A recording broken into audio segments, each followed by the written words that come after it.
आम्ही अक्कलकोट, तुळजापूर, गाणगापूरला गेलेलो, तर तिथे सोलापूरमध्ये समूला मोमोज खायचे होते. तेव्हा तिला मी तुला घरी मोमोज बनवून देते असं प्रॉमिस केलेलं. शक्यतो मुलांना मैदा आणि बाहेरचे पदार्थ देण्यास मी टाळतेच. हा पण रोज नाही, पण कधीतरी मुलांच्या हट्टासाठी मला असे पदार्थ बनवून द्यावे लागतातच. तर आधी मोमोजचं स्टफिंग बनवून घेऊयात. त्यासाठी तेल गरम झाल्यावर खूप सारा बारीक वाटलेला लसूण, अद्रक घालायचं.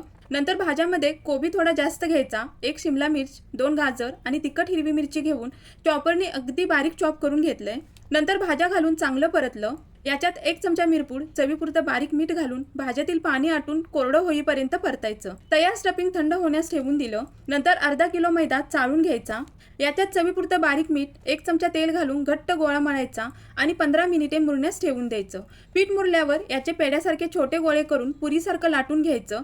नंतर स्टफिंग भरून मी दाखवल्याप्रमाणे मोमोजचा आकार देऊन घ्यायचा. हे पहा, या प्रकारे नंतर मोदक पात्र किंवा स्टीमरमध्ये मोमोज ठेवून वाफलवून घ्यायचे. खूप छान, अगदी मार्केटसारखे मोमोज घरच्या घरी बनवून तयार झालेत.